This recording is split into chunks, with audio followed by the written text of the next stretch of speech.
कथा, आधारवड आणि अंकुर. रमेश आणि त्याचा मुलगा अथर्व. त्यांचे नाते जगावेगळे होते. अथर्व जन्मापासूनच बोलू शकत नव्हता आणि त्याचे शारीरिक हालचालही मर्यादित होती. डॉक्टरांनी सांगितले होते की अथर्वला सेरेब्रल पाल्सी नावाचा आजार आहे. रमेश आणि त्याची पत्नी सीमा या बातमीने पूर्णपणे खचून गेले होते. पण रमेशने हार मानली नाही. त्याने ठरवले की तो आपल्या मुलासाठी आधारवड बनेल. रमेश एका मध्यमवर्गीय कुटुंबातील माणूस होता. त्याला स्वतःला फारसे शिक्षण मिळाले नव्हते, पण आपल्या मुलाला चांगले भविष्य देण्यासाठी तो कोणत्याही थराला जायला तयार होता. सीमा सुरुवातीला अथर्वच्या आजारपणामुळे खूप दुःखी असायची, पण रमेशच्या खंबीर पाठिंब्यामुळे तिनेही स्वतःला सावरले आणि ती अथर्वची काळजी घेण्यासाठी दिवसरात्र झटत राहिली.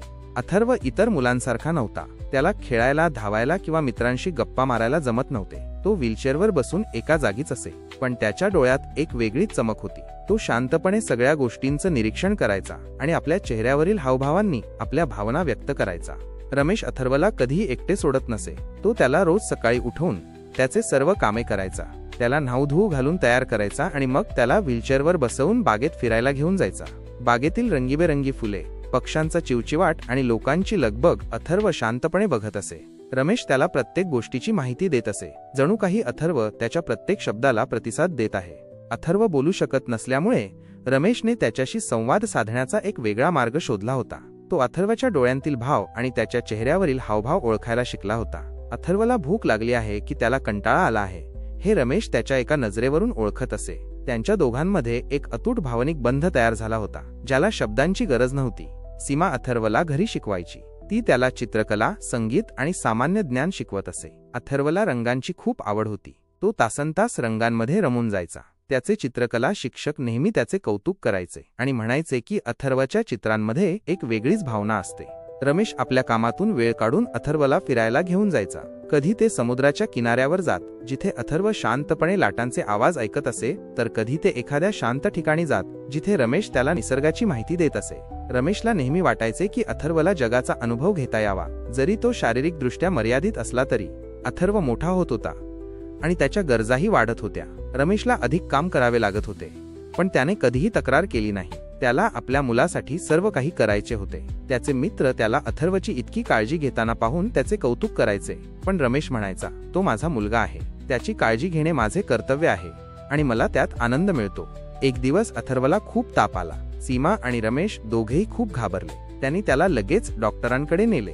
डॉक्टरांनी सांगितले की अथर्वला न्यूमोनिया झाला आहे आणि त्याला काही दिवस रुग्णालयात ठेवावे लागेल. रुग्णालयात रमेश आणि सीमा रात्रंदिवस अथर्वच्या बाजूला बसून राहिले. त्याने अथर्वला एक क्षणभरही एकटे सोडले नाही. रमेश त्याला हळू आवाजात गोष्टी सांगत होता आणि त्याचे डोके कुरवाळत होता. अथर्व हळूहळू बरा झाला आणि त्याला घरी आणले. या घटनेनंतर रमेश आणि सीमा अधिक जागरूक झाले. त्यांनी अथर्वची अधिक काळजी घ्यायला सुरुवात केली. रमेशने अथर्वसाठी घरातच एक छोटासा व्यायामशाळा तयार केली, जिथे तो त्याला रोज हलके व्यायाम शिकवायचा. अथर्व बोलू शकत नव्हता, पण त्याला संगीत खूप आवडायचे. जेव्हा रमेश त्याला गाणी ऐकवायचा, तेव्हा तो शांतपणे डोळे मिटून त्यामध्ये हरवून जायचा. रमेशने त्याला एक छोटासा कीबोर्ड आणून दिला. अथर्व आपल्या मर्यादित हालचालींमध्येही हळूहळू त्यावर धून वाजवायला शिकला. त्याचे संगीत ऐकून रमेश आणि सीमाच्या डोळ्यात आनंदाश्रू जमा व्हायचे. अथर्वच्या वाढत्या वयानुसार त्याच्या गरजा बदलत होत्या. त्याला आता विशेष उपकरणांची आणि शिक्षणाची गरज होती, जे रमेशच्या आर्थिक परिस्थितीच्या बाहेरचे होते. पण रमेशने हार मानली नाही. त्याने बँकेतून कर्ज घेतले आणि अथर्वसाठी आवश्यक असलेले सर्व काही आणले. त्याने अथर्वला एका विशेष शाळेत दाखल केले, जिथे त्याच्यासारख्या मुलांसाठी शिक्षण आणि थेरपीची सोय होती. अथर्व शाळेत लवकरच रमला. त्याला तिथे नवीन मित्र मिळाले आणि शिक्षकांनीही त्याची खूप काळजी घेतली. रमेश आणि सीमा नियमितपणे शाळेत जाऊन त्याच्या प्रगतीची माहिती घेत असत. अथर्वच्या चेहऱ्यावरील आनंद पाहून त्यांना खूप समाधान वाटायचे. दिवसेंदिवस रमेश आणि अथर्वचे नाते अधिक घट्ट होत गेले. अथर्व जरी शारीरिकदृष्ट्या दुर्बळ असला तरी त्याने आपल्या वडिलांना मानसिक आणि भावनिक आधार दिला होता. रमेश जेव्हा कामावरून थकून घरी यायचा, तेव्हा अथर्वचा एक हसरा चेहरा पाहून त्याचा सगळा थकवा दूर व्हायचा. अथर्वच्या डोळ्यांतील प्रेम रमेशला नवी ऊर्जा देत असे. एकदा रमेश आजारी पडला. त्याला उठायलाही त्रास होत होता. त्यावेळी अथर्व व्हीलचेअरवरून त्याच्याजवळ आला आणि त्याने हळूच आपला हात रमेशच्या हातावर ठेवला. त्याच्या डोळ्यातून काळजी स्पष्ट दिसत होती. सीमाने सांगितले की अथर्व रात्रभर रमेशच्या खोलीच्या दारात बसून होता. त्या क्षणी रमेशला जाणवले की तो जरी आपल्या मुलाचा आधार असला तरी अथर्वही त्याचा तितकाच मोठा आधार आहे. अथर्व बोलू शकत नव्हता, पण त्याच्या भावना खूप तीव्र होत्या. तो आपल्या कृतीतून आणि हावभावांतून आपल्या वडिलांवरचे प्रेम व्यक्त करत असे.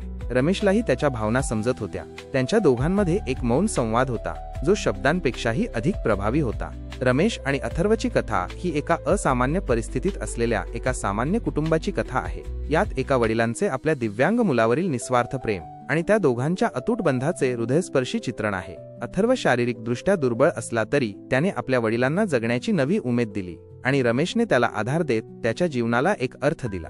ते दोघेही एकमेकांचे आधारवड आणि अंकुर बनून या जगात प्रेमाची आणि आधाराची एक सुंदर कहाणी रचत होते.